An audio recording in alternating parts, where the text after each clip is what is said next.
to Option 8 Performance, and today bibigyan namin kayo ng walkthrough sa Alucab Modcap family. So right now guys, by far, this is one of the biggest Modcap na meron tayo sa market, and also integrated ito for off-road and overland use.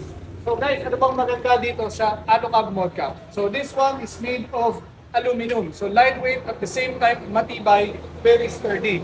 So ito ngayon guys, ito yung nakapatong doon sa rail ng ating mga pickups. So ito, wala tayong bubutasin, wala tayong sisirain sa katawan ng mga sasakyan nyo. So ito yung pinaka-gull wing, and meron tong window.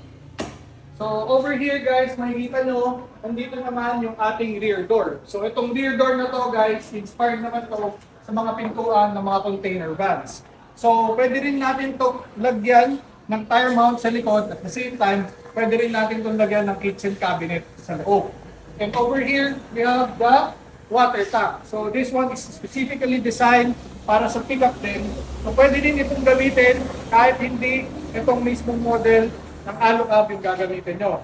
And of course, syempre itong pinakamalaki na to, this one naman yung ating rooftop tent that sleeps 4. So 4 na adults ang kasya dyan. So later on, ipapakita ko sa inyo kung gaano ito kalaki.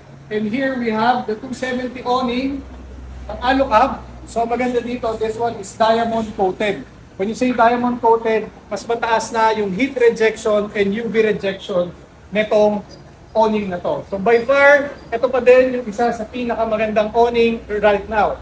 So punta naman tayo dun sa mga molle panels. So ito namang molle panel na to guys, i-cover up natin ito sa harap ng ating water tank para pwede pa tayo mag-mount ng mga overland and off-road gears natin or ng mga personal items natin. Aluminum din to guys, kaya magaan. Wala kayong problema pag takes away. And meron din tayo dito mga mosquito nets na gagamitin natin para naman sa gull wing and sa rear door. So para pag nasa campsite kayo, pwede nyo pa rin ma-enjoy yung fresh air at hindi kayo pasokay ng mga insekto. This one is sold separately dito sa ating set ng Modcap. Ito guys, kasama pa rin to doon sa package. So meron tayo ditong molle panel. So itong molle panel na to guys, kinakabit naman to sa gull wing natin sa loob. So para pwede kayo ulit mag-mount ng mga off-road, overland, and personal stock nyo, pwede nyo ilagay dito. Pwede nyo kabitan ng speakers, pwede nyo kabitan ito ng mga ilaw at kung ano-ano pa. So meron ito on each side ng ating gull wing. And lastly, meron tayo dito mga molle panels. This one naman guys, sa labas ito. Katabi ito ng ating rear door. So para meron kayong pag-mountan ng inyong mga propane tanks or water tanks or even ibang mga stuff